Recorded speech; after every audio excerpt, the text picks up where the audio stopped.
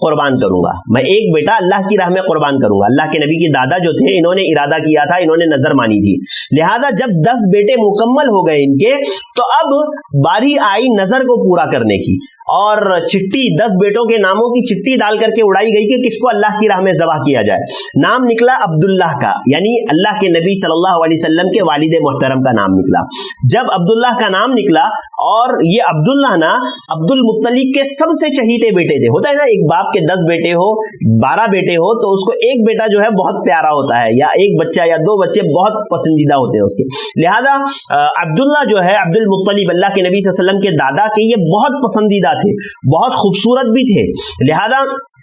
آپ صلی اللہ علیہ وسلم کے دادا نے جب دیکھا کہ نام عبداللہ کا نکلا, تو آپ نے ارادہ کیا کہ لے جا کر کے ذبح کر دوں گا. اب جب ذبح کرنے کے لیے لے جا رہے تھے, تو ان کے ننیال والوں نے, یعنی اللہ کے نبی صلی اللہ علیہ وسلم کے دادا یا والد کے جو ننیال تھا, عبداللہ کا جو ننیال تھا, ان لوگوں نے روکا, کہا کہ نہیں ایسا مت کرو, ذبح مت کرو. اور بہت ساری, اور ان کے بھائیوں نے بھی, خصوصاً آپ صلی اللہ علیہ وسلم کے چچا ابو طالب نے. سوچئے ابو طالب وہ شخص ہے جنہوں نے ساری زندگی نبی کریم صلی اللہ علیہ وسلم کی حفاظت کی, آپ کا بچاؤ کیا, آپ کی خدمت کی, اور آپ کی پیدائش سے قبل آپ کے والد کو بچانے میں یہ بھی پیش رہے. ابو طالب جو ہے عبد المطلب کو بہت روکا ان لوگوں نے. آپ صلی اللہ علیہ وسلم کے والد کے ننیال نے, نانی کے خاندان والوں نے, گھر والوں نے بہت روکا عبد المطلب کو. اسی طرح آپ کے بھائیوں نے, عبداللہ کے بھائیوں نے بھی روکا, جس میں خصوصاً ابو طالب نے روکا, جو ہے ابو طالب نے بہت روکا اپنے والد کو. لہذا عبد المطلب نے کہا کہ چلو ٹھیک ہے, آپ لوگوں کے کہنے پر میں اسے ذبح نہیں کروں گا, لیکن پھر میں کیا کروں, اپنی نظر کا میں کیا کروں. تو کسی نے ان کو مشورہ دیا کہ فلاں عرافہ ہے, ایک عورت ہے عرافہ ہے, اس کے پاس جاؤ, وہ آپ کو کوئی نہ کوئی راستہ بتائے گی. جب آپ کے دادا عبد المطلب وہاں گئے, تو اس عرافہ نے کہا کہ ایک کام کرو کہ آپ 10 اونٹ کے ساتھ جو ہے عبداللہ کی چٹھی اڑاؤ, اور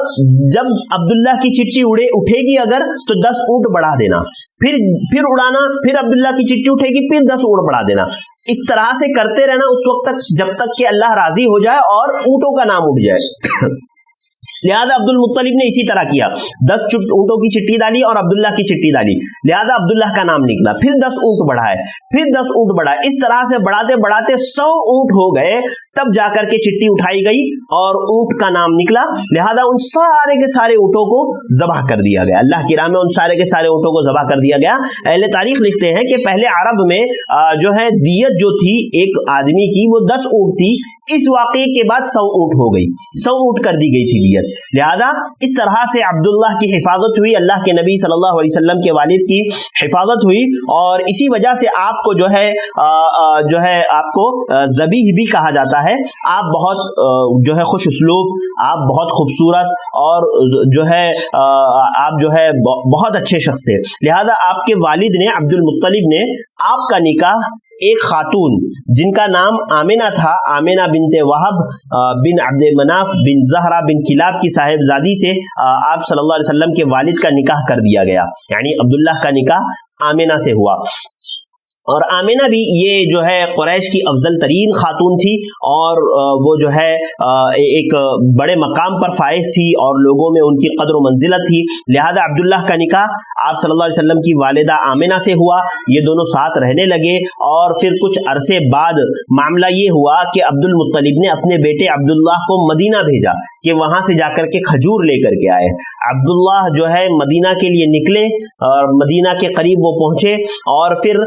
وہاں سے روانگی پر وہ ابتدائی سفر میں تھے کہ بیمار پڑ گئے. عبداللہ ابتدائی سفر میں تھے کہ عبداللہ بیمار پڑ گئے, اور وہیں پر آپ کی جو ہے وفات ہو گئی. آپ کی تدفین نابغہ جعدی کے مقام پر ہوئی, اور آپ کی عمر اس وقت, یعنی آپ صلی اللہ علیہ وسلم کے والد کی عمر اس وقت 25 سال تھی. اکثر مورخین نے یہ بات کہی ہے کہ اللہ کے نبی صلی اللہ علیہ وسلم کی پیدائش سے پہلے ہی آپ کے والد کی وفات ہو گئی تھی, اور بعد مورخین نے کہا کہ نہیں, پیدائش کے بعد 2 مہینے بعد آپ صلی اللہ علیہ وسلم کی جو ہے آپ کی پیدائش کے 2 مہینے بعد آپ کے والد کی وفات ہوئی. تو یہ تھے آپ صلی اللہ علیہ وسلم کے والد عبداللہ جن کا تذکرہ میں نے آپ کے سامنے کیا. آئیے اللہ کے نبی صلی اللہ علیہ وسلم کی ولادت پر نظر ڈال لیتے ہیں. آپ صلی اللہ علیہ وسلم کی ولادت جو راجح قول کے مطابق علماء اہل حدیث کے نزدیک اور اسی طرح اکثر اہل تاریخ کے نزدیک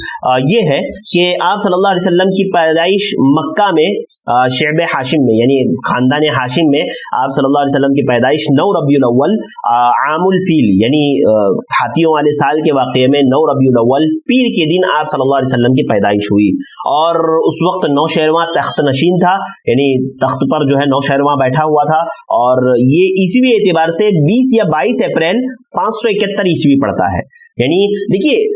ایسا نہیں ہے کہ میں یہ کہہ رہا ہوں کہ یہی بات صحیح ہے, یہ اس میں اختلاف ہے. اہل علم نے اختلاف کیا ہے اللہ کے نبی صلی اللہ علیہ وسلم کی تاریخ پیدائش کے تعلق سے. بعض اہل علم نے کہا کہ دو ربیع الاول, بعض اہل علم نے کہا 5 ربیع الاول, بعض نے کہا 9 ربیع الاول, بعض نے کہا 12 ربیع الاول. لہذا جس تاریخ کو آپ کی پیدائش ہوئی, جس سال آپ کی پیدائش ہوئی, اس سال پیر کا دن ان تاریخوں میں سے 9 ربیع الاول کو پڑتا ہے. لہذا اہل علم نے اس کو راجح قرار دیا ہے. لیکن آج ہمارے یہاں دیکھیے حالانکہ آپ دیکھیں اللہ کے نبی صلی اللہ علیہ وسلم کی پیدائش کے تعلق سے کتنا سخت اختلاف ہے, کتنا شدید اختلاف ہے اللہ کے نبی کی پیدائش کے تعلق سے. اس کے باوجود لیکن وفات کے تعلق سے اختلاف نہیں ہے. وفات آپ صلی اللہ علیہ وسلم کی 12 ربیع الاول ہی کو ہوئی ہے, لیکن پیدائش کے تعلق سے اختلاف ہے. اس کے باوجود ہمارے یہاں کیا منایا جاتا ہے, میلاد النبی, وہ بھی 12 ربیع الاول کو. آپ دیکھیں کس طرح سے, حالانکہ آپ صلی اللہ علیہ وسلم کی جو تاریخ پیدائش اکثر اہل علم نے صحیح قرار دی ہے وہ 9 ربیع الاول 9 ربیع الاول اور جو ہے پیر کے دن آپ صلی اللہ علیہ وسلم کی پیدائش ہوئی. اور یعنی عیسوی اعتبار سے 20 یا 22 اپریل 571 عیسوی کو آپ صلی اللہ علیہ وسلم کی پیدائش ہوئی ہے. آپ کی ولادت کے وقت آپ کی ولادت کے بعد آپ کی والدہ نے آمینہ نے آپ کو عبد المطلب یعنی آپ کے دادا کے پاس دیا. آپ کے دادا بہت خوش ہوئے, آپ صلی اللہ علیہ وسلم کو لے گئے اور جو ہے آپ کا نام انہوں نے ہی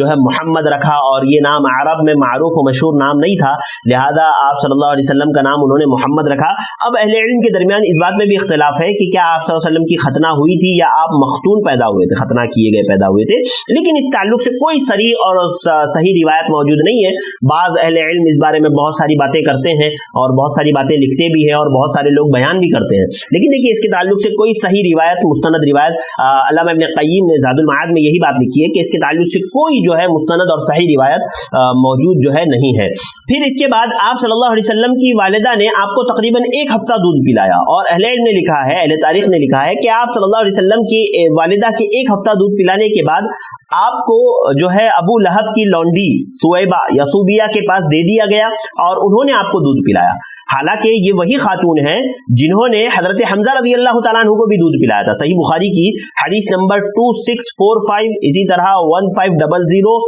کے مطابق جو ہے حضرت حمزہ رضی اللہ تعالیٰ عنہ کو اور ابو سلمہ بن عمرو المخزومی, ابو سلمہ بن عبد الاسد المخزومی کو بھی انہوں نے دودھ پلایا تھا سویبہ نے. لہذا انہوں نے اللہ کے نبی صلی اللہ علیہ وسلم کو بھی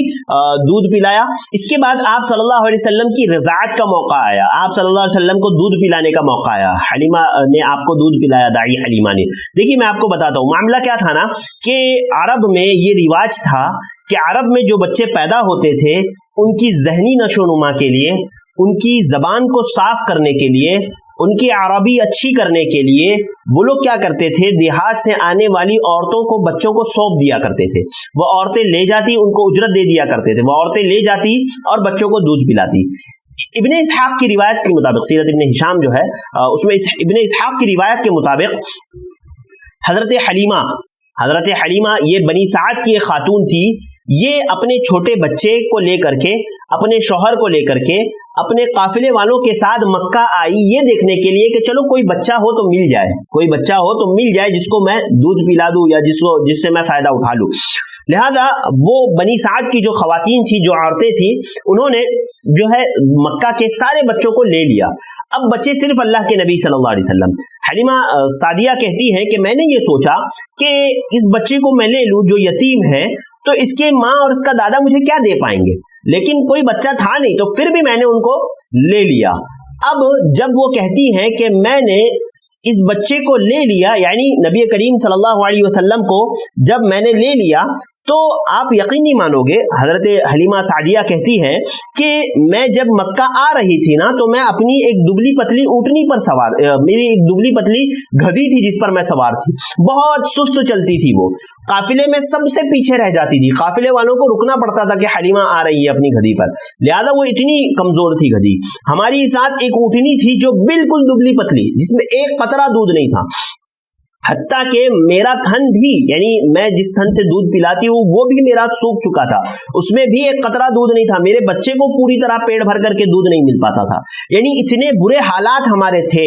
لیکن جب اس بچے کو میں نے لیا تو میں نے اس بچے کے برکات دیکھے، اللہ کے نبی صلی اللہ علیہ وسلم کے برکات دیکھے۔ کیا دیکھا کہ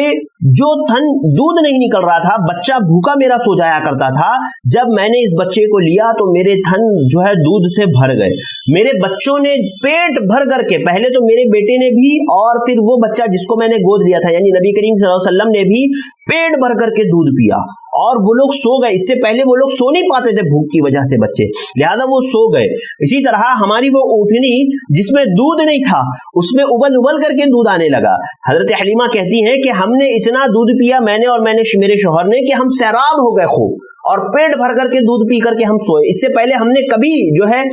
اتنا پیٹ بھر کر کے دودھ نہیں پیا تھا۔ اسی طرح جس گدھی پر سوار ہو کر کے ہم آئے تھے، دبلی پتلی گدھی پر سوار ہو کر کے، جب ہمارا قافلہ واپس جانے لگا تو میری گدھی، وہ دبلی پتلی جو قافلے میں سب سے پیچھے رہ جاتی تھی، وہ اس طرح سے دوڑنے لگی، اس طرح سے دوڑنے لگی کہ سارے قافلے کو وہ پیچھے چھوڑ دیتی تھی۔ قافلے والے دوڑ کر کے میرے پاس آتے تھے اور کہتے تھے کہ حلیمہ یہ تو وہی گدھی ہے نا جس پر تم سوار ہو کر کے ہمارے ساتھ جاتے وقت نکلی تھی، تو اب اس کو کیا ہو گیا؟ حضرت حلیمہ کہتی ہے کہ میرے شوہر نے مجھ سے کہا کہ ضرور ہم نے ایک مبارک شخص کو لیا ہے، ہم نے ایک مبارک چیز پائی ہے، ہاں، جس کی برکات آج ہمیں مل رہی ہے۔ حضرت حلیمہ کہتی ہے کہ ہم اپنے قبیلے میں گئے تو ہمارا معاملہ خوشحال ہو گیا، ہمیں ہر چیز میسر آنے لگی، ہم جو ہے جن چیزوں کی ہمارے پاس کمی تھی وہ اللہ تعالیٰ نے ہمارے لیے پورا کر دی، حتیٰ کہ ہماری اونٹنی، ہماری بکریاں، ہمارے جانور چرنے کے لیے علاقے کی، ہمارے بستی کے بنو سعد کی دوسری جانوروں کے ساتھ جاتے تھے، لیکن ہمارے جانور چر کے آ جاتے تھے اچھا خاصا، وہ ان کے جانور چر کے نہیں آ پاتے تھے۔ لہذا وہاں کے لوگ کہنے لگے کہ ارے تم ایسی جگہ پر، تم وہاں پر ان بکریوں کو چرنے کے لیے بھیجو جہاں جو ہے حلیمہ کی بکریاں جاتی ہے، لوگ کہنے لگے۔ لہذا حضرت حلیمہ کہتی ہیں کہ میں نے اس بچے کے بہت سارے برکات دیکھے جو اللہ رب العالمین نے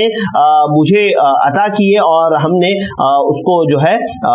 بہت خیر اور برکت والا پایا۔ اللہ کے نبی صلی اللہ علیہ وسلم اپنے رضاعت کے ایام میں آپ کی جو ہے حلیمہ کے پاس رہے، دائی حلیمہ کے پاس رہے، اور جو ہے انہوں نے آپ کو دودھ پلایا۔ تقریباً رضاعت کے ایام مکمل ہونے کے بعد بھی آپ صلی اللہ علیہ وسلم وہیں رہے۔ جب آپ کا پیدائش کا چوتھا یا پانچواں سال تھا تو ایک واقعہ پیش آیا، آپ کی پیدائش کے چوتھے یا پانچویں سال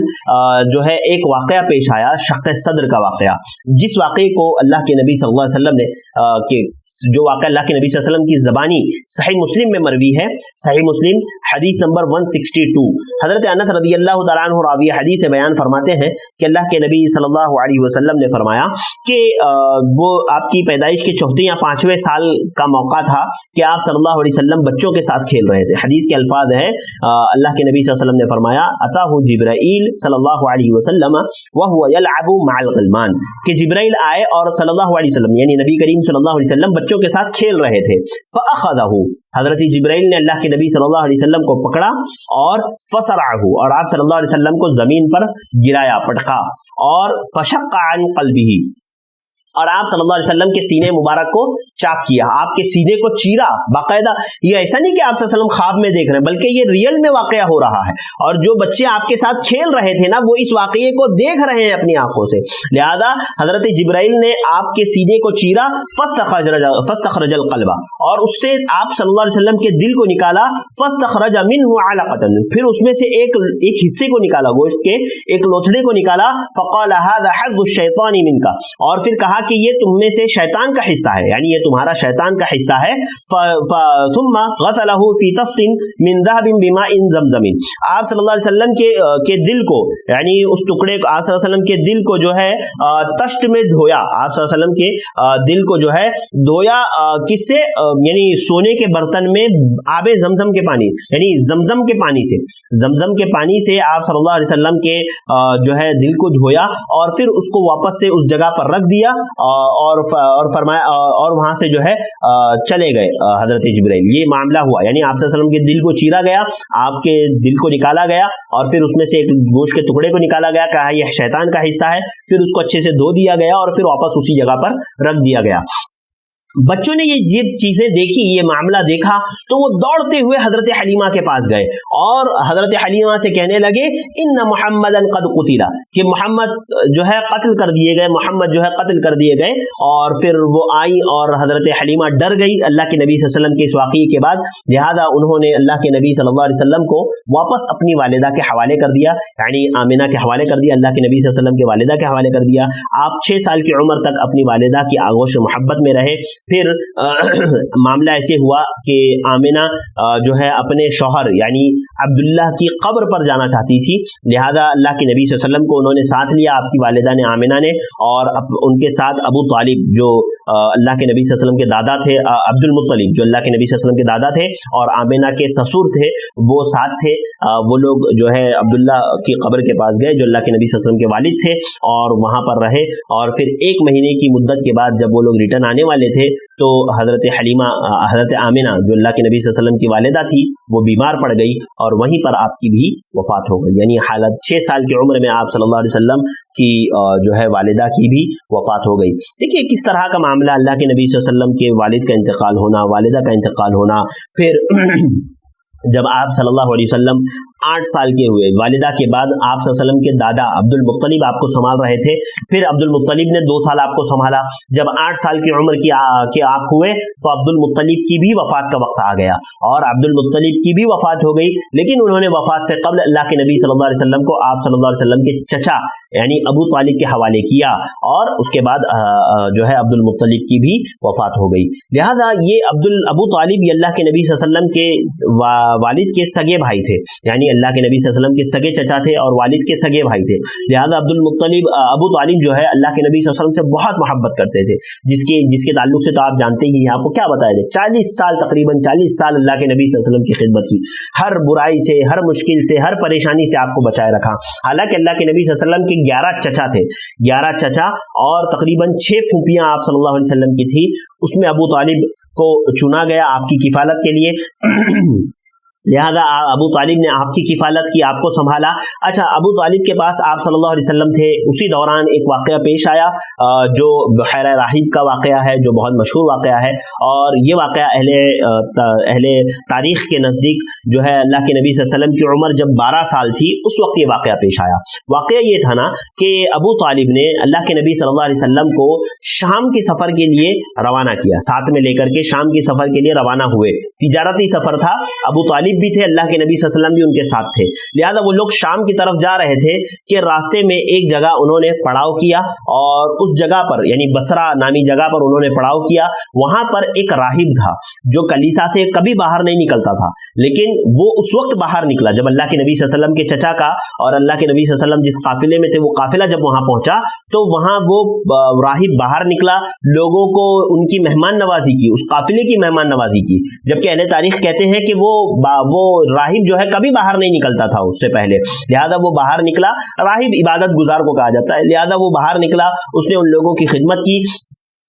اور جو ہے خدمت کرنے کے بعد اس نے ان لوگوں میں اللہ کے نبی صلی اللہ علیہ وسلم کو دیکھا، اور آپ صلی اللہ علیہ وسلم کو دیکھ کر کے اس نے پہچان لیا، آپ کی نشانیاں دیکھ کر کے پہچان لیا. اور ابو طالب سے کہا یہ تو سید العالم ہے، ہاں سید العالمین ہے، یہ ان کو لے کر کے تم کہاں جا رہے ہو؟ ہاں یہ اللہ رب العالمین ان کو ایک جو ہے عظیم منصب عطا کرنے والا ہے، ایک عظیم عہدہ اللہ رب العالمین انہیں دینے والا ہے، یہ بہت عظیم شخصیت ہے. جب اس راہب نے یہ ساری باتیں بیان کی تو ابو طالب نے کہا کہ تم نے اسے کیسے پہچانا؟ تو اس راہب نے بتایا کہ میں جب اپنی کلیسا میں تھا تو میں نے دیکھا کہ کوئی درخت یا کوئی پتھر نہیں ہے جو سجدہ نہ کر رہا ہو، اور اس سے پہلے کبھی ایسا نہیں ہوا، اور یہ صرف اور صرف نبی ہی کے لیے ہوتا ہے۔ لہذا میں نے سمجھ لیا کہ ضرور کوئی معاملہ ہے، اور پھر میں نے آپ کی مہر نبوت یعنی جو گردن کے پاس آپ کی نرم ہڈی پر ہے وہ مہر نبوت بھی دیکھ کر کے میں نے آپ کو پہچان لیا ہے۔ لہذا انہوں نے کہا کہ آپ اسے اپنے ساتھ شام نہ لے جائیں، ورنہ وہاں پر یہودی اگر آپ کو دیکھیں گے تو قتل کر ڈالیں گے۔ لہذا انہوں نے کہا کہ ان کو واپس بھیج دیا جائے، اور جو ہے اس نے آپ صلی اللہ علیہ وسلم کو راہب نے یہ باتیں بتائی کہ دیکھو تم آگے چل کر کے تمہیں یہ ساری چیزیں اللہ رب العالمین عطا کرے گا، تمہاری قوم تمہیں نکال دے گی۔ اللہ کے نبی نے تعجب سے پوچھا میری قوم مجھے نکال دے گی؟ اس نے کہا ہاں نکال دے گی۔ پھر اللہ کے نبی صلی اللہ علیہ وسلم کے چچا ابو طالب نے